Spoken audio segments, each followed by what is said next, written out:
লজ্জা চার প্রকার। বলেন তো সবাই, লজ্জা কয় প্রকার?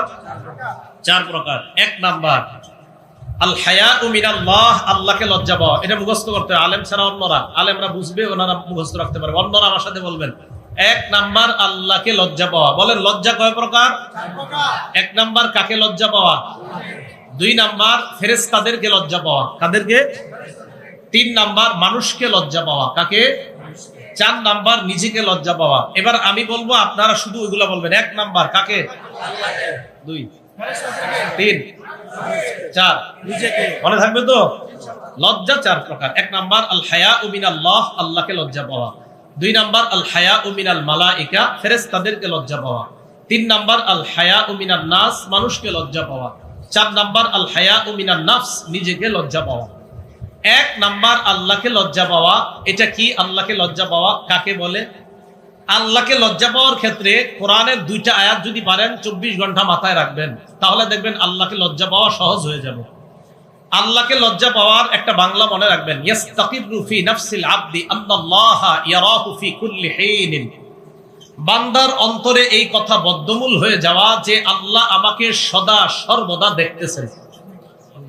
আল্লাহ আমাকে সদা সর্বদা দেখতেছে, এই কথা বদ্ধমূল হয়ে যাওয়া।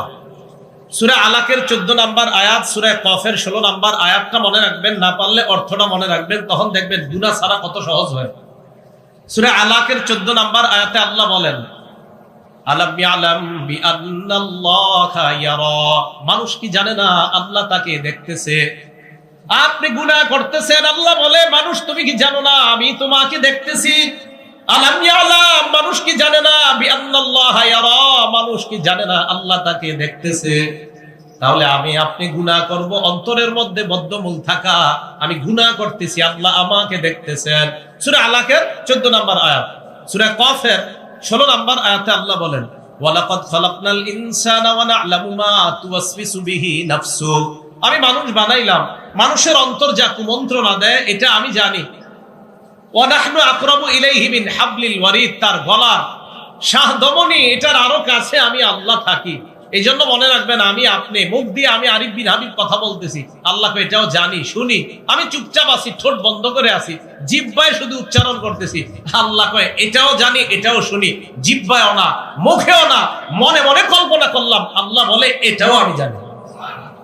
আল্লাহ সব জানে ভাই। তাহলে এক নাম্বার কাকে লজ্জা পাওয়া? আল্লাহকে। আল্লাহকে লজ্জা পাওয়ার দুটি দৃষ্টান্ত মনে রাখবেন। এক নাম্বার তিরমিজি শরীফের 2458 নাম্বার হাদিস। আল্লাহকে লজ্জা পাওয়ার আবার চার অর্থ।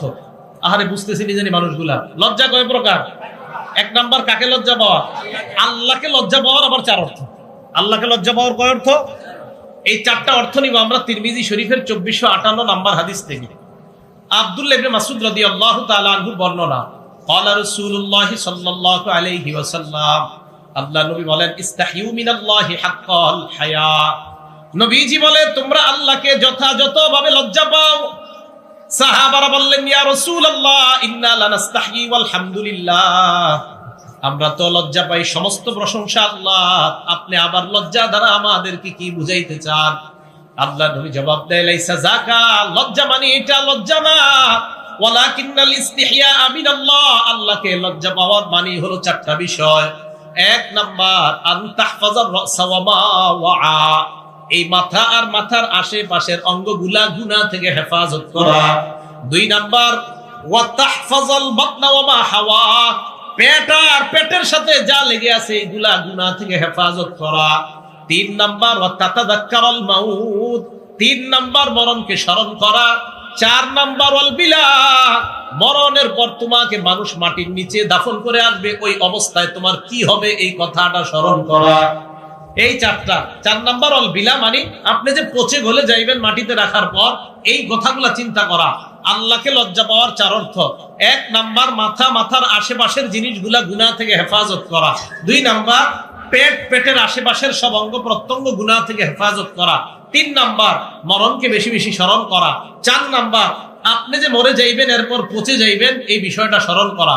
বলেন তো এক নাম্বার কিসেরকে হেফাজত করা? মাথা, মাথার আশেপাশে যা কি আছে দেখেন তো, চোখ কি আছে? চোখ। এই চোখ দিয়ে গুনাহ করা যাবে না। মনে রাখবেন চোখ হলো গুনাহের বর্ডার। এই চোখ দিয়ে গুনাহ আমাদের শরীরে ঢুকে, এই জন্য এই বর্ডারকে হেফাজত করা। কলব হলো আপনার এই দেহ নামক অঙ্গরাজ্যগুলার রাজধানীর নাম কলব। হাত এক একটা অঙ্গরাজ্য, পা একটা অঙ্গরাজ্য। এই অঙ্গরাজ্যগুলো আপনি পরিচালনা করেন যেখান থেকে, এটা হলো কলব নামক রাজধানী। এই কলব নামক রাজধানীকে যদি হেফাজত রাখতে চান, আমাদের ঢাকার রাজধানী হেফাজত রাখার জন্য আমাদের বাংলাদেশের বর্ডার গার্ড মজবুত হতে হয়। এই জন্য আপনার কলব নামক রাজধানীকে হেফাজত করতে হলে এই চোখ নামক বর্ডার যত মজবুত হবে, কলব তত মজবুত থাকবে। আর এই মজবুত কলব নামক রাজধানী যত মজবুত হবে, তত দ্রুত আল্লাহর জান্নাতে যাবে। গুনাহ চোখ দিয়ে ঢুকতে দেওয়া যাবে না, তাহলে কলবের ক্ষতি হয়ে যাবে। এই জন্য চোখ গুনাহ থেকে হেফাজত করা। মেধা যদি শার্প রাখতে চান, চোখের গুনাহ করা যাবে না, মেধা ভালো থাকবে। ছাত্র ভাই যারা, কিন্তু চোখের গুনাহ করার প্রশ্নই আসে না ছাত্র ভাইদের। চোখের গুনাহ করলে মেধা নষ্ট হয়ে যাবে। আল্লাহ আমাদের সকলকে গুনাহ থেকে বেঁচে থাকার তৌফিক দান করেন। সহিহ বুখারী হাদিস নাম্বার 2465 নাম্বার হাদিস। এই হাদিসের মধ্যে আসছে, ক্বালা রাসূলুল্লাহ সাল্লাল্লাহু আলাইহি ওয়াসাল্লাম, আল্লাহ নবী বলেন, ইয়াকুমুল জুলুস আলা তুরুকাত, তোমরা রাস্তাঘাটে গল্প গুজব করা থেকে তোমরা বাঁচবা, রাস্তার মধ্যে বৈঠক করা থেকে তোমরা বাঁচবা। সাহাবারা বললেন, ইয়া রাসূলুল্লাহ মা লানা বুদ্দুন ইন্নামা হিয়া মাজালিসুনা নাতাহাদ্দাসু ফিহা, রাস্তার মধ্যেই তো আমরা ধর্মীয় আলোচনা করি, রাস্তার মধ্যে বসা ছাড়া আমাদের কোনো উপায় নাই। আল্লাহ নবী বলেন, ফাইন আবাইতুম ইল্লাল মাজালিস, রাস্তায় যদি বসতেই হয় ফাআতুত তরিক হাক্কা, রাস্তার 5টা হক আদায় করবা। বলেন রাস্তার হক কয়টা? বলেন লজ্জা কয় প্রকার? ভুলে গেছে, লজ্জা কয় প্রকার? 1 নাম্বার কাকে লজ্জা পাওয়া? আল্লাহকে লজ্জা পাওয়ার কয় অর্থ? 1 নাম্বার কাকে হেফাজত করা? মাথা, মাথার আশেপাশের এগুলো হেফাজত করা। মাথার আশেপাশে একটা অঙ্গের নাম কি? চোখ। এই চোখকে গুনাহ থেকে হেফাজত করা। সহিহ বুখারী 2465 নাম্বার হাদিসে নবী বলছে, রাস্তার হক কয়টা? 5টা। 1 গদ্দুল বাসর, নজর নিচের দিকে রাখা, এটা হলো 1 নাম্বার হক রাস্তার। গদ্দুল বাসর, দৃষ্টি নিচে রাখা। 2 নাম্বার ওয়াকাফুল আযা, রাস্তা থেকে কষ্টদায়ক বস্তু সরায় দেওয়া। 3 নাম্বার রদ্দুস সালাম, সালামের জবাব দেওয়া। 4 নাম্বার আমরুন বিল মারুফ, নেক কাজের আদেশ করা। রাস্তা দিয়ে যাইতেছেন, ভাই চলেন নামাজে চলেন, নেক কাজের আদেশ করা। 5 নাম্বার নাহিয়ুন আনিল মুনকার, অসৎ কাজ থেকে নিষেধ করা। একজনে সিনেমা দেখতেছে রাস্তায় দাঁড়ায় দাঁড়া, এই চলো চলো এখান থেকে চলো, অসৎ কাজ থেকে নিষেধ করা। বলেন রাস্তার হক কয়টা? 5টা। 1 নাম্বার দৃষ্টি নিচে রাখা, 2 নাম্বার কষ্টদায়ক বস্তু সরায় দেওয়া, 3 নাম্বার সালামের জবাব দেওয়া, 4 নাম্বার নেক কাজের আদেশ করা, 5 নাম্বার অসৎ কাজ থেকে নিষেধ করা। আল্লাহ রাস্তার এই 5টা আদায় করার তৌফিক দান করেন। তাহলে আল্লাহকে লজ্জা পাওয়ার 4 অর্থ, 1 নাম্বার মাথা, মাথার আশেপাশে যা আছে এইগুলাকে হেফাজত করা। মাথার সাথে আরেকটা অঙ্গ আছে, এটার নাম জিহ্বা, জবান। সহিহ বুখারী হাদিস নাম্বার 6474 নাম্বার হাদিস। ক্বালা রাসূলুল্লাহ সাল্লাল্লাহু আলাইহি ওয়াসাল্লাম, আল্লাহ নবী বলেন, মাইয়াজমান লি মা বাইনা লাহিয়াইহি ওয়া মা বাইনা রিজলাইহি আজমান লাহুল জান্নাহ। নবীজি বলেন, 2 চোয়ালের মাঝখানে এই জবান, 2 রানের মাঝখানের লজ্জাস্থান, এই 2 জিনিসের যে ব্যক্তি আমাকে জামানত দিয়ে দেয়, ইয়া রাসূলুল্লাহ চোখ দিয়ে আমি গুনাহ করি না, লজ্জাস্থান দিয়ে আমি গুনাহ করি না, এই 2 জিনিসের নিশ্চয়তা দিয়ে দেয়, আজমান লাহুল জান্নাহ, আমি নবী তাকে জান্নাতে নেওয়ার জিম্মাদার হয়ে গেলাম। আমি তাকে জান্নাতে নেওয়ার জামিন হব, আমি তাকে জান্নাতে নিব। কয় জিনিসের নিরাপত্তা দেওয়া? 2টা, চোখ আর হলো লজ্জাস্থান। আল্লাহ আমাদেরকে বুঝার তৌফিক দান করেন। এখন আমাদের মা বোনরা যদি পর্দা ছাড়া রাস্তাঘাটে হাঁটে, বলেন পুরুষরা তাদের জবান, লজ্জাস্থান, তাদের চোখগুলো হেফাজত করা সহজ হবে না কষ্টকর হয়ে যাবে? এই জন্য পর্দা মা বোনরা করা, এটা যদি পর্দা মা বোনরা খুব বেশি পরিমাণে করে, তাহলে পুরুষের চোখ হেফাজত করা খুব বেশি সহজ হয়ে যাবে। ঠিক না কথাটা? আল্লাহ আমাদের সকল মা বোনদেরকে বুঝার তৌফিক দান করেন। তো 1 নাম্বার মাথা, মাথার আশেপাশে যা, এগুলাকে হেফাজত করা। 2 নাম্বার পেট, পেটের আশেপাশে যা, এগুলা হেফাজত করা। এটা তো বললাম লজ্জাশীলতা, আপনার লজ্জাস্থানকে হেফাজত করা। হাত, এই হাতকে মানুষকে কষ্ট দেওয়া থেকে হেফাজত করা। সহিহ বুখারী হাদিস নাম্বার 10 নাম্বার হাদিস। ক্বালা রাসূলুল্লাহ সাল্লাল্লাহু আলাইহি ওয়াসাল্লাম, আল মুসলিমু মান সালিমাল মুসলিমুনা মিন লিসানিহি ওয়া ইয়াদিহি, মুসলমান ওই ব্যক্তি যে ব্যক্তির জবান এবং হাতের কষ্ট দেওয়া থেকে অন্য মুসলমান নিরাপদ থাকে।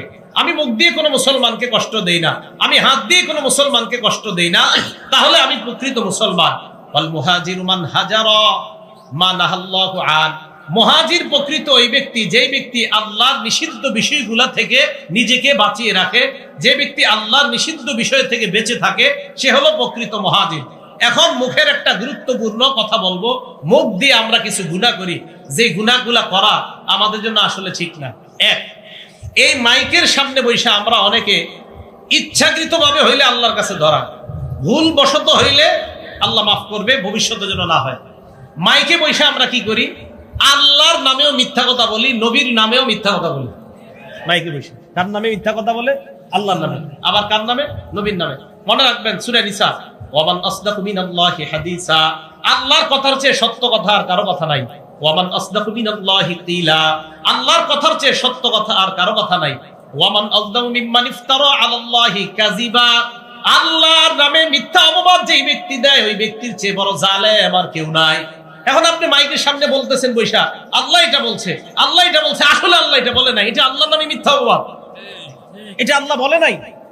এটা সাবধানতা অবলম্বন করা দরকার। এই জবান দিয়ে কথা বলা হয় যেটা আল্লাহ বলছে, তা আল্লাহ বলে না, এটা কোথাও পাবেন না, কোনো কিতাবে পাবেন না, কিন্তু বলতেছে আল্লাহ বলছে। আল্লাহর নামে মিথ্যা অপবাদ এই জবান দিয়ে দেওয়া যাবে না। এটা আমি আমাকে বলতেছি, আমার দ্বারা যেন কখনো এটা না হয়। দুই নাম্বার, রাসূল আকরাম সাল্লাল্লাহু আলাইহি সাল্লামের নামে কোনো মিথ্যা কথা ইচ্ছাকৃতভাবে এখানে বসে বলা যাবে না। কার নামে বলেন সবাই? কার নামে? রাসূল আকরাম সাল্লাল্লাহু আলাইহি সাল্লামের নামে। সহিহ বুখারী হাদিস নাম্বার 109, ক্বালা রাসূলুল্লাহ সাল্লাল্লাহু আলাইহি ওয়াসাল্লাম মাইয়াকুল আলাইয়া মা লাম আকুল, কোন ব্যক্তি যদি আমার নামে এমন কথা বলে যেই কথা আমি নবী বলি নাই, আবার কোন ব্যক্তি যদি আমার নামে এমন কথা বলে যেই কথা আমি নবী বলি নাই, ফাল্যাতাবাওয়া মাকআদাহু মিনান নার, ওই ব্যক্তি যেন তার ঠিকানা জাহান্নামে বানিয়ে নেয়। কোন ব্যক্তি আমার নামে এমন কথা বলে যা আমি নবী বলি নাই, সে যেন তার ঠিকানা জাহান্নামে বানিয়ে নেয়। তার ঠিকানা কোথায় বানিয়ে নেয়? জাহান্নামে বানিয়ে নেয়। আল্লাহর নামে একটা মিথ্যা কথা বিভিন্ন জায়গায় শোনা যায়, কি আল্লাহ নাকি বলছে কুনতু কানজান মাখফিয়ান, আমি ছিলাম সঞ্চিত ধনভাণ্ডার, গোপন ধনভাণ্ডার। ফাআহবাবতু আন উরাফা, আমি চাইলাম মানুষের মাঝে প্রকাশ হইতে। ফাখালাকতুল খালকা লিউরাফা, তাই আমি সৃষ্টিকে বানাইলাম যেন মানুষ আমাকে চিনতে পারে। আল্লাহ নাকি পরিচিত হওয়ার জন্য মানুষ বানাইছে, সৃষ্টি বানাইছে, এটা আল্লাহর নামে মিথ্যা কথা। আল্লাহ এটা বলে নাই। রাসূল আকরাম সাল্লাল্লাহু আলাইহি সাল্লামের নামে মিথ্যা কথা। কি মিথ্যা কথা? বিদ্যানের কলমের কালি শহীদের রক্তের চেয়ে অধিক দামি, এটা আল্লাহ রাসূল সাল্লাল্লাহু আলাইহি সাল্লাম কোথাও বলেনি। এটা হাসান বসরি রহমাতুল্লাহ আলাইহির বক্তব্য। নবীজির নামে চালায় দেয়ালের মধ্যে লেখা, নিচ দিয়ে লেখা দেয় আল হাদিস। নাউজুবিল্লাহ, এটা তো নবী বলে নাই, আপনি কেন আল হাদিস লিখবেন এখানে? ভাই এটা নবী বলে নাই। বিদ্যানের কলমের, বিদ্যানের উলামায়ে কেরামের কি আর মর্যাদা খুঁজে পান নাই? উলামায়ে কেরামের মর্যাদা তো একের পর এক মর্যাদা কোরআন সুন্নাহ থেকে বলতেই থাকবো ইনশাআল্লাহ। তো কেন এই সমস্ত মিথ্যা কথা দেয়ালে লিখতে হবে? বিদ্যানের কলমের কালি শহীদের রক্তের চেয়ে দামি, এটা নবীজি বলে নাই কোথাও। তাহলে রাসূল সাল্লাল্লাহু আলাইহি সাল্লামের নামে মিথ্যা কথা বলা যাবে না। উত্তুবুল ইলম ওয়ালাউ বিসসিন, চীন দেশে হলো ইলম অর্জন করো, আল হাদিস নিজ দিয়ে লেখা। কোথায় বলছে নবীজি এই কথা? ইলম অর্জন করতে হবে দূরে গিয়ে, এটা সত্যি কথা। অসংখ্য অগণিত হাদিস আছে। প্রায় 1500 মাইল সফর করে কাইস ইবনে কাসিরের বর্ণনা, দামেস্কের মসজিদে উনি বসা নবীর সাহাবার সাথে, যে এক ব্যক্তি আসছে, আসার পর নবীর সাহাবাকে কয়, আমি শুনেছি আপনার কাছে একটা হাদিস আছে, এই হাদিস শোনার জন্য আপনার কাছে আসছি। তাই নাকি? শুধু একটা হাদিস শুনতে আসছো? কয় হ্যাঁ। কোত্থেকে? আতাইতু মিনাল মাদিনা মিন মাদিনাতি রাসূলি সাল্লাল্লাহু আলাইহি সাল্লাম, আমি রাসূলের মদিনা ওই শহর থেকে আমি আসছি আপনার কাছে। লিহাদিসিন বালাগানি আন্নাকা তুহাদ্দিসুহু আন রাসূলিল্লাহি সাল্লাল্লাহু আলাইহি সাল্লাম, একটা হাদিস শুনতে আসছি যে আপনি নাকি নবীজি থেকে বর্ণনা করেন। একটা হাদিস কোনো ব্যবসার কারণে আসো নাই? আমা কাদিমতা লিতিজারা, তুমি কোনো ব্যবসার কারণে আসো নাই? কয় না। শুধু একটা হাদিস শুনতে আসছো? কয় হ্যাঁ। প্রায় 1267 কিলোমিটার রাস্তা অতিক্রম করে একটা হাদিস শুনতে আসছে। কয়টা হাদিস? তো এই হাদিসগুলো আপনারা বলতে পারেন না? দেয়ালে লেখা দেয় কি যে চীন দেশে গিয়ে হইলো তুমি ইলম অর্জন করো, আল হাদিস। আরে ভাই নবীজি কোথায় বলছে এই কথা? এটা তো নবীজি বলে নাই। নবী বলছে আমার নামে যে এমন কথা বলে যা আমি বলি নাই, সে যেন তার ঠিকানা জাহান্নামে বানিয়ে নেয়। সহিহ বুখারী হাদিস নাম্বার 110, মান কাযাবা আলাইয়া মুতাআম্মিদা, রাসূল সাল্লাল্লাহু আলাইহি সাল্লাম বলেন, কেউ যদি আমার নামে ইচ্ছাকৃতভাবে মিথ্যা কথা বলে, ফালইয়াতাবাওয়া মাকআদাহু মিনান নার, সে যেন তার ঠিকানা জাহান্নামে বানিয়ে নেয়। আগেরটা কি বলছে? কেউ যদি আমার নামে এমন কথা বলে যা আমি বলি নাই। এই হাদিসে বলছে কেউ যদি আমার নামে ইচ্ছাকৃতভাবে মিথ্যা কথা বলে, সে যেন জাহান্নামে তার ঠিকানা বানিয়ে নেয়। সহিহ বুখারী হাদিস নাম্বার 1291 নাম্বার হাদিস। এই হাদিসের মধ্যে রাসূল আকরাম সাল্লাল্লাহু আলাইহি সাল্লাম কি বলছে? ভাই বাংলাটা মন দিয়ে শুনেন। ইন্না কাযিবান আলাইয়া লাইসা কাযিবিন আলা আহাদিকুম, নবীজি বলছে শোনো, আমার নামে মিথ্যা কথা বলা আর তোমাদের কোন সাধারণ ব্যক্তির নামে মিথ্যা বলা এক না।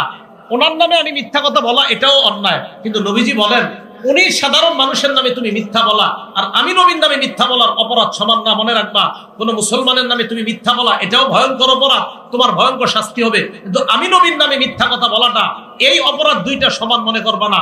আমার নামে মিথ্যা বলাটা এটা ভয়ঙ্কর অপরাধ। তাহলে রসুলের নামে মিথ্যা কথা বলা এটা এই যে মাথার সাথে সম্পর্ক, মুখ এই মুখ দিয়ে মিথ্যা কথা বলা যাবে না। সহিহ মুসলিম হাদিস নাম্বার 1 মাদ্রাসার পাঠ্যপুস্তক অনুযায়ী আল্লাহ রাসূলুল্লাহ সাল্লাল্লাহু আলাইহি ওয়াসাল্লাম লা তাকযিবু আলাইয়া, তোমরা আমার নামে মিথ্যা কথা বলো না। ফাইন্নাহু মাইয়াকযিব আলাইয়া লিজিন্নার, আমার নামে যদি কেউ মিথ্যা কথা বলে, এই হাদিস আমি এটাই বুঝছি কয় ইয়ালিজিন্নার, কয় সরাসরি জাহান্নামে যাবে, সরাসরি জাহান্নামে যাবে। ইয়ালিজিন্নার সে জাহান্নামে প্রবেশ করবে আমার নামে মিথ্যা কথা বলে। সহিহ মুসলিম হাদিস নাম্বার 6 আল্লাহ রাসূলুল্লাহ সাল্লাল্লাহু আলাইহি ওয়াসাল্লাম, আল্লাহ নবী বলেন সায়াকুনু ফি আখিরিজ জামান উনাস, শেষ জামানায় এমন কিছু মানুষের আবির্ভাব ঘটবে ইউহাদ্দিসুনাকুম মা লাম তাসমাউ আনতুম ওয়ালা আবাউকুম, তোমাদের সামনে এমন হাদিস বলবে যা তোমরাও শোনো নাই, তোমাদের বাপ দাদারাও শোনে নাই। ফাইয়াকুম ওয়া ইয়াহুম, তাদের থেকে তোমরা বেঁচে থাকবা। সহিহ মুসলিম হাদিস নাম্বার 7 আল্লাহ রাসূলুল্লাহ সাল্লাল্লাহু আলাইহি ওয়াসাল্লাম ইয়াকুনু ফি আখিরি উম্মতি দাজ্জালুনা কাজ্জাবুন, শেষ জামানায় আমার উম্মতের মধ্যে এমন কিছু মিথ্যাবাদী দাজ্জালের আবির্ভাব ঘটবে। ইয়াতুনাকুম মিনাল আহাদিস, যারা তোমাদের সামনে এমন হাদিস পেশ করবে মা লাম তাসমাউ আনতুম ওয়ালা আবাউকুম, যা তোমরাও শোনো নাই, তোমাদের বাপ দাদারাও শুনে নাই। ফাইয়াকুম ওয়া ইয়াহুম, তোমরা তাদের থেকে বেঁচে থাকবা। লা ইউদিল্লুনাকুম ওয়ালা ইফতিনুনাকুম, তারা যেন তোমাদেরকে পথভ্রষ্ট করতে না পারে, তারা যেন তোমাদেরকে ফিতনায় না ফালায়। ভাই আমি বুঝাইতে চাইলাম আল্লাহকে লজ্জা পাওয়ার 1 নাম্বার অর্থ মাথা আর মাথার আশেপাশে যা আছে এইগুলা গুনাহ থেকে হেফাজত করা। এই জবান এটা মাথার সাথে আমার এই জায়গাটার সাথে সম্পৃক্ত, এই জবান দিয়ে ওনার নামে তো মিথ্যা বলাই যাবে না, আর আল্লাহ রাসূলের নামে মিথ্যা বলার তো কল্পনাও করা যাবে না। মাইকের সামনে বৈশা সাবধান, আল্লাহ এটা বলছে, নবী এটা বলছে। আমি যেদিন দেখবো আমি পারি না যে আল্লাহ বলছে আর নবী বলছে এই কথা বলতে, যেদিন পারি না আমি ওয়াজই করবো না। কেন? আল্লাহ আর আল্লাহ রাসূল যা বলছে এতটুকু ওয়াজ কি যথেষ্ট না? আপনি ওইটা কইতে হবে, ওইটা কইতে হবে, এত কিছু কেন? হ্যাঁ, কোরআনের তো 6236টা আয়াত, রাসূলের প্রায় 10 লক্ষ হাদিস থাকতে আপনার এত জায়গা থেকে ওয়াজ আনতে হবে কেন? বিসমিল্লাহ। কোরআন সুন্নাহ খুব বেশি পড়তে হবে। ছাত্র ভাই মাদ্রাসা দাওরা হাদিস পর্যন্ত আপনাদের কাছে আমার আবদার, পড়েন, শুধু পড়েন। মনে রাখবেন সৃষ্টির শুরু আল্লাহ বানাইছে কলম, আর ইসলামের শুরু পড়া। সৃষ্টির শুরু কি আর ইসলামের শুরু আন্দাজি কইছি না। আবু দাউদ শরীফ হাদিস নাম্বার 4700 নম্বর হাদিস, রাসূল আকরাম সাল্লাল্লাহু আলাইহি সাল্লাম বলেন ইন্না আউওয়ালা মা খালাকাল্লাহুল খালকা আল কলম, সর্বপ্রথম সৃষ্টি বানাইছে আল্লাহ কলম। এই যে কি বানাইছে? কলম দিয়ে কি করি আমরা? আল্লাহ কলমরে বলছে উক্তুব, লেখো। কলম কয় মাযা আকতুবু ইয়া রব, রব আমি কি লিখবো? আল্লাহ বললেন উক্তুব মাকাদিরা কুল্লি শাইইন হাত্তা তাকুমাস সাআ, সব জিনিসের ভাগ্য তুমি কিয়ামত পর্যন্ত এই ভাগ্যগুলা কি হবে এটা লেখা দাও। তাহলে সৃষ্টির শুরু কি? কলম। এবার দেখেন ইসলামের শুরু কেমনে হয়েছে। সহিহ বুখারী হাদিস নাম্বার 3, একদম বুখারী শরীফ খুললেই নবীজি সাল্লাল্লাহু আলাইহি সাল্লাম তাহান্নুস করতে লাগলেন, রাত্রিকালীন ইবাদত করতে লাগলেন। জিবরিল আমিন নবীজির কাছে আসছে, আসার পর বললেন ইকরা ইয়া মুহাম্মদ, আগে বলছে পড়েন পড়েন হে মুহাম্মদ। তো ইসলামের নবীজির সাথে জিবরিল আমিনের কথা শুরু হয়েছে পড়া দিয়া, দুনিয়া শুরু লেখা দিয়া। জিবরিল আমিনের সাথে নবীজির কথা শুরু হয়েছে পড়া দিয়া। তো ইসলাম আর দুনিয়া গবেষণা করলে লেখাপড়া, আমাদের সবচেয়ে অভাব লেখাপড়া। ছাত্র ভাইয়েরা পড়েন, এত বেশি পড়েন, পড়তে পড়তে যদি আপনি কিছু হয়ে যান তখন বুঝেন। খুব বেশি পড়েন, মোবাইল থেকে দূরে থাকেন, খুব বেশি পড়াশোনা খুব দরকার। অবস্থা ভয়ঙ্কর, আপনাদের দ্বারা আল্লাহ ইসলাম হেফাজত করবে। যদি পড়াশোনা না করেন তাহলে অবস্থা খারাপ হবে। পড়াশোনা করতে হবে খুব বেশি। আল্লাহ আমাদেরকে বোঝার তৌফিক দান করেন। এখানে বসে মিথ্যা কথা বলা যাবে না। 1 নাম্বার আল্লাহকে লজ্জা পাওয়া, মাথার সাথে যা সম্পর্ক এইগুলাকে কোনো গুনাহ করা যাবে না। 1, 2 পেটের সাথে সম্পর্ক গুনাহ করা যাবে না। 3 মরণকে স্মরণ করা। 4 নাম্বার মরণের পরে যে আমি পচে গলে যাব এইটাকে স্মরণ করা। আল্লাহ আমাদের সকলকে সতর্কতার সাথে যেন আমরা চলতে পারি তৌফিক দান করেন। 2 নাম্বার কারে লজ্জা পাওয়া? ফেরেশতা। 1 নাম্বার আল্লাহকে লজ্জা পাওয়া। আল্লাহকে লজ্জা পাওয়ার আরেকটা দৃষ্টান্ত দিই। অনেকে ঘরে একা একা থাকেন, দরজা বন্ধ করে থাকেন না? একা একা তো এই জায়গায় আপনি রান খুইলা এমনি ইচ্ছাকৃত ভাবে বৈশা থাকবেন, রান খুইলা মানে লজ্জা, যেই জায়গা সতর ঢাকা ফরজ, এই সতর খুইলা এমনি বৈশা রয়েছে, কেউ কিন্তু দেখে না, দরজা লাগানো। এটা ঠিক হবে কিনা আগে হাদিস শুনি, দেখি ঠিক হয় কিনা। আবু দাউদ শরীফ 4017 নাম্বার হাদিস। এই হাদিসের মধ্যে আসছে নবীজির এক সাহাবা নাম বাহাস ইবনে হাকিম, উনি ওনার বাবা থেকে, ওনার বাবা ওনার দাদা থেকে হাদিস বর্ণনা করছে। কি উনি বলেন, আওরাতুনা মা নাতি মিনহা ওয়া মা নাজাত ইয়া রাসূলুল্লাহ, হুজুর আমাদের যে জিনিসগুলা ঢেকে রাখবো কতটুকু ঢেকে রাখতে পারবো, কতটুকু আমরা ঢেকে রাখবো না। নবীজি জবাব দিলেন, ইহফাজ আওরাতাক ইল্লা মিন যাওজাতিক, তুমি তোমার বিবি ছাড়া অন্য সকলের সামনে লজ্জাস্থান ঢেকে রাখবা। লজ্জাস্থান কখনো প্রয়োজন হলে খোলা, এটা আল্লাহ খাদ দিয়ে দিছে, কোথায় লজ্জাস্থান খোলা যাবে। এরপর সাহাবা প্রশ্ন করে ফেলছে, দেখেন, ইদা কাদা আহাদুনা খালিয়ান ইয়া রাসূলুল্লাহ, হুজুর আমাদের কেউ যদি ঘরের ভিতরে একা একা থাকে তাহলে কি সব ঢেকে রাখতে হবে? ভালো করে মন দিয়ে শুনেন, হুজুর আমাদের কেউ যখন ঘরে একা থাকি তখনও কি ঢেকে রাখতে হবে? নবীজি বললেন, আল্লাহু আহাক্কু আইয়ুস্তাহিয়া মিনহু মিনান নাস, ঘরের মধ্যে কেউ নাই, আল্লাহ তোমাকে দেখতাছে, আল্লাহকে মানুষের চাইতে বেশি লজ্জা পাওয়া দরকার। ঘরের মধ্যে কেউ দেখে না, আল্লাহ তো দেখে, তা আল্লাহকে বেশি লজ্জা পাওয়া। তাহলে 1 নাম্বার আল্লাহকে লজ্জা পাওয়া, 2 নাম্বার ফেরেশতাদেরকে লজ্জা পাওয়া। সূরা ইনফিতরের 10, 11, 12 নাম্বার আয়াত আল্লাহ বলেন, ওয়া ইন্না আলাইকুম লাহাফিজিন কিরামান কাতিবিনা ইয়ালামুনা মা তাফআলুন, তোমাদের উপর সংরক্ষণকারী ফেরেশতারা আছে, কিরামান কাতিবিন সম্মানিত লেখকগণ, ইয়ালামুনা মা তাফআলুন, তোমরা যা করো তারা জানে। তাহলে আমি আপনি দেখেন, এখন থেকে আজকে থেকে এই যে এখন হেঁটে হেঁটে যাব, আচ্ছা আমাকে আল্লাহ দেখে সর্ব অবস্থায়, আমার 2 জন ফেরেশতা আমাকে দেখতেছে, তারা লিখবে, সব লিখে ফেলতেছে, সম্মানিত ফেরেশতারা। তো আমি আপনি সবসময় ভাবা আল্লাহ সর্বদা দেখতেছে, আবার ফেরেশতারাও লেখার জন্য প্রস্তুত, এই কথাটা ভাবনায় আনা, তাহলে দেখবেন গুনাহ করা আমাদের জন্য কঠিন হয়ে যাবে। এটা 2। 3 নাম্বার মানুষকে লজ্জা পাওয়া। কাকে লজ্জা পাওয়া ভাই? মানুষকে লজ্জা পাওয়া।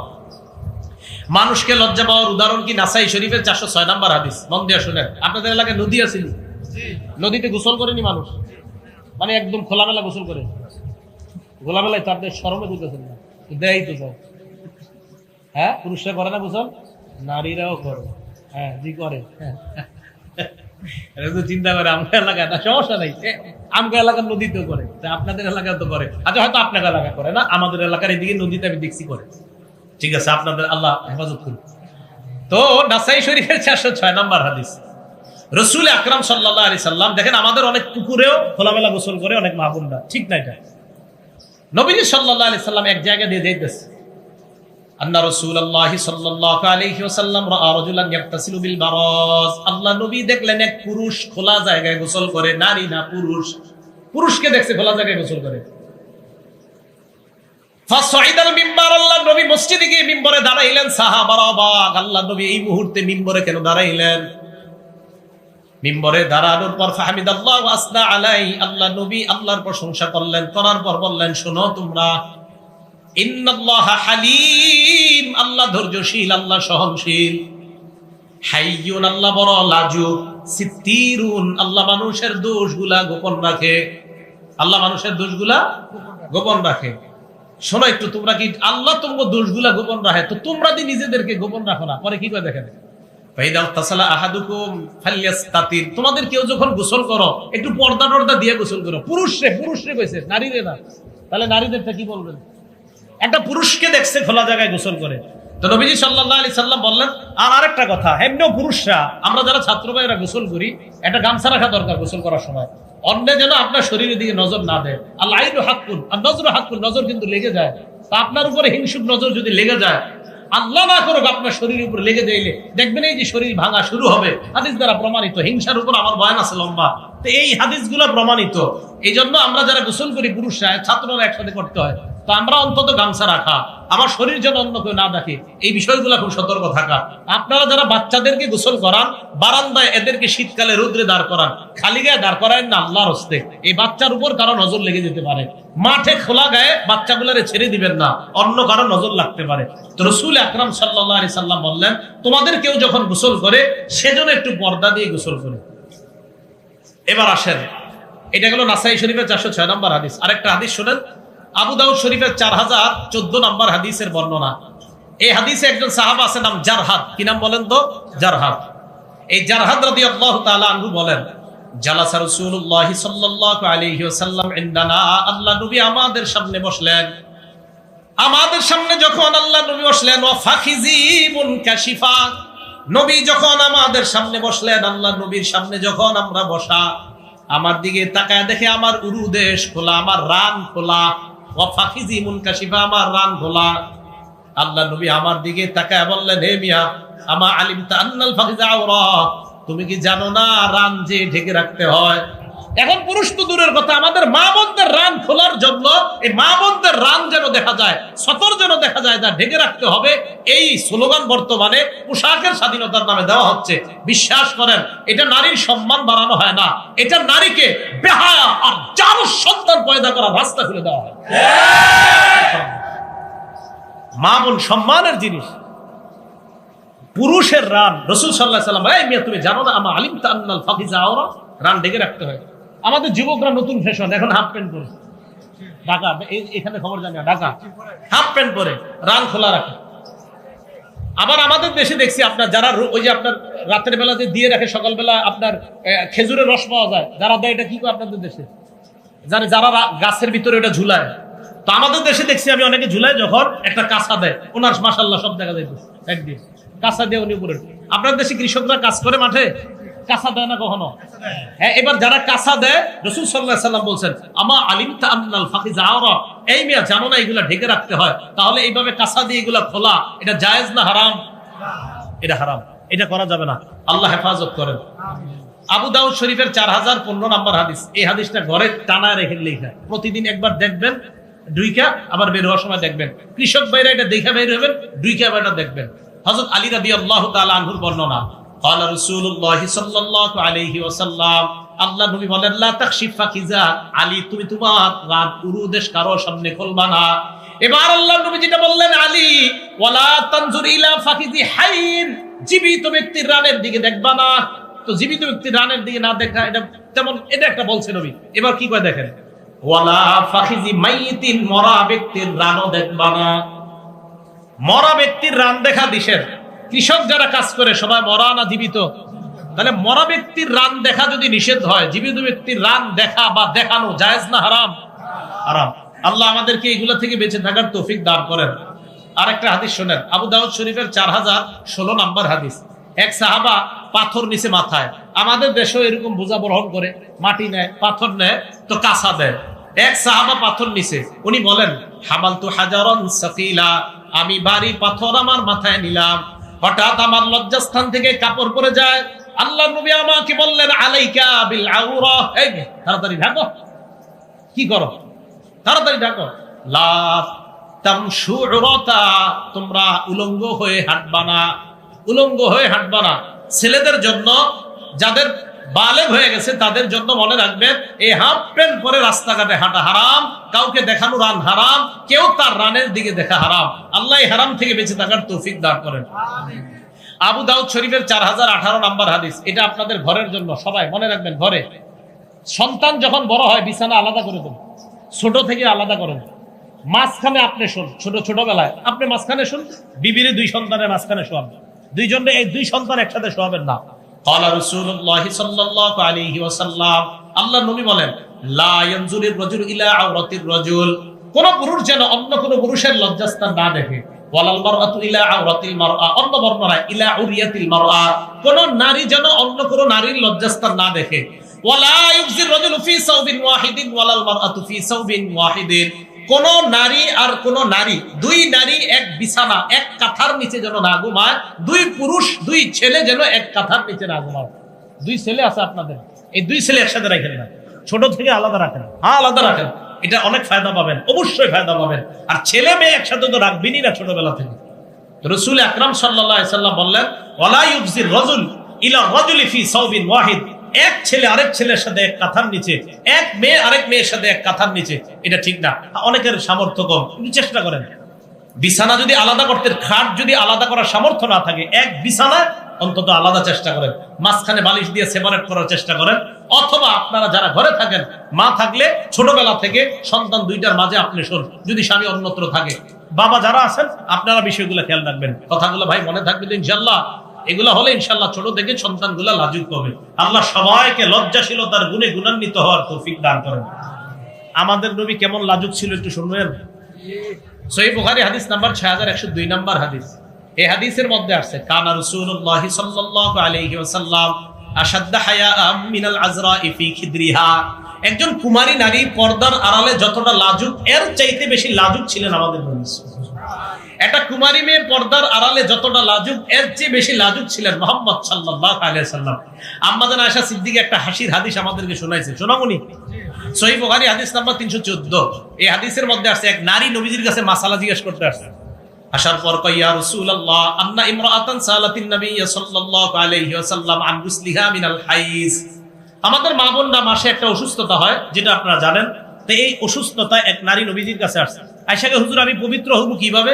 তো নবীজি বললেন, খুজি ফিরসাতাম মিন মিসকিন, তুমি কস্তুরী লাগানো একটা টুকরা নাও, নেকড়া নাও, তাতাহহারি বিহা, এরপর এটা দিয়ে তুমি পবিত্রতা অর্জন করো। তো নবীজি বলে দিছে নিয়ম। এরপর ওই নারী কয়, কাইফা তাতাহহারু, হুজুর কিভাবে পবিত্রতা অর্জন করব? নবীজি বললেন, তাতাহহারি বিহা, যেভাবে বললাম এইভাবে করো। আবার কয়, কাইফা তাতাহহারু, হুজুর আমি কিভাবে পবিত্রতা? আম্মা জান আয়েশা দূর থেকে দেখতেছে আর রাগ হইতেছে, যে মহিলার প্রশ্ন করার জিনিস পায় না, বারবার খালি একই কথা জিজ্ঞেস। তো আবার জিজ্ঞাসা, হুজুর কিভাবে? নবীজি বলেন, সুবহানাল্লাহ তাতাহহারি। নবীজি বুঝলেন আর কি, আরে আশ্চর্য, বারবার বলতেছি পবিত্রতা অর্জন করো। এক পর্যায়ে নবীজি বলে বলছে সুবহানাল্লাহ, মানে সুবহানাল্লাহ মানে আমরা বলি আর কি, আহারে বুঝে না কেন, এটা এরকম বলি না। তো নবীজি বললেন, সুবহানাল্লাহ তাতাহহারি বিহা, আরে তুমি পবিত্রতা অর্জন করো। আম্মা জান কয়, ফাজতাবাসতুহা, হুজুর রাগবেন না, একটু আপনার হাতটা দেন, এইবার টান দিলাম, ফাজতাবাসতুহা, মহিলার টান দিছে, তোমার বারবার বলতেছে বুঝো না। কি বললো? তুমি বুঝো নাই, এইভাবে কাপড় নিবা, নেওয়ার পর পবিত্রতা অর্জন করো, বুঝছো? যাও। রাসূল সাল্লাল্লাহু আলাইহি সাল্লাম লজ্জায় বারবার বলতে পারতেছিলেন না কথা, এই জন্য একবার বললাম। তো আবার যখন মাসালা, মুফতি সাহেবদের কাছে মাসালা জিজ্ঞেস করলে ওরা বলতে বাধ্য। তো নবীজি সব পৃথিবীর শ্রেষ্ঠ মুফতি, রাসূল আকরাম সাল্লাল্লাহু আলাইহি সাল্লাম বললেন, তাতাহহারি বিহা, এবার পবিত্রতা। হুজুর কিভাবে? আমি না বললাম এইভাবে। হুজুর কিভাবে? সুবহানাল্লাহ, আমি না বললাম কিভাবে? আম্মা জান, ভাই দিয়ে আসো, এইভাবে পবিত্রতা, বুঝছো এবার? বারবার জিজ্ঞেস করে। তো নবীজি খুব লাজুক ছিলেন। লাজুক থাকার কারণে নবীজি এত লজ্জা পাইতেন। আরেকটা হাদিস দেখেন, আবু দাউদ শরীফের 4788 নাম্বার হাদিস। নবীজি কারোর নাম নিয়ে কিছু বলাও লজ্জা পাইতেন, যে তুমি এই অপরাধ করছো, তুমি এটাও লজ্জা পাইতেন। একটা মানুষকে কিভাবে আমি লজ্জা দিই? তো নবীজির কাছে অভিযোগ আসতো, ইদা বালাগাহু আনির রাজুলি আশাই, নবীজির কাছে কারো ব্যাপার অভিযোগ আসলে সবার সামনে বসতেন। বসার পর হুজুর আমির সাহেব রহমতুল্লাহ এই ফর্মুলা অনুসরণ করতেন। হুজুরের ছাত্রদের থেকে শুনছি যে মাদ্রাসায় যদি হুজুর কাউরে কোনো শাসন করতে চাইতেন, সবার সামনে বলতেন যে এইগুলা করা ঠিক না। কারে বলতেন? যারে বলতেন উনি বুঝে, অন্যরা বুঝতেছেন। তো রাসূল আকরাম সাল্লাল্লাহু আলাইহি সাল্লামের কাছে কারণ আমি বিচার আসলে নবী সাল্লাল্লাহু আলাইহি সাল্লাম সবার সামনে দাঁড়ায় বলতেন, এইভাবে বলতেন না, ওমকে এগুলা করে কোন, এটা না বলে বলতেন, মা বালু আকওয়াম, আরে ওই সম্প্রদায়ের মানুষগুলার কি হলো যে তারা এমন এমন কাজ করে। বলে না যে অমুকে, আরে এমন সম্প্রদায়ের কি হলো যে এটা করে। কেন? নবীজি সবচেয়ে লাজুক ছিলেন, এই কারণে কারণ নাম নিয়ে কিছু বলাটাও নবীজি চিন্তা করতেন, আরে বেচারা বলে লজ্জা পাবে, তাই কারণ নাম নিয়ে কিছু বলতেও নবী লজ্জা পেতেন। আল্লাহ আমাদের সকলকে এই লজ্জাশীলতার গুণে গুণান্বিত হওয়ার তৌফিক দান করেন। তাহলে বলেন তো, নারীরা পোশাকে ঢেকে থাকার মধ্যে লজ্জা, না খুলে দেখার মধ্যে লজ্জা? ঢেকে থাকার মধ্যেই লজ্জা। পুরুষরা এই হাঁটু সহ এই সতর ঢাকার মধ্যে লাজুকতা, লজ্জাশীলতা, নাকি হাফ প্যান্ট পরার মধ্যে লজ্জাশীলতা? তাহলে একটা পুরুষের জন্য যেহেতু এটা জায়েজ নাই হাফ প্যান্ট পরাটা, তো কোনো নারীর জন্য তো হাফ প্যান্ট পরা জায়েজ হওয়ার প্রশ্নই আসতে পারে না। আল্লাহ পাক রব্বুল আলামিন আমাদের সকলকে লজ্জাশীলতার যে কথাগুলো বললাম, আপনারা ঠান্ডা মাথায় অন্যদেরকে বোঝানোর চেষ্টা করবেন, কারো উপরে রেগে যাবেন না, বুঝাবেন যে আসলে এগুলা তো লজ্জাশীলতার অভাবের কারণে হয়। আল্লাহ আমাদের সকলকে কথাগুলা বুঝে শুনে আমল করার তৌফিক দান করেন।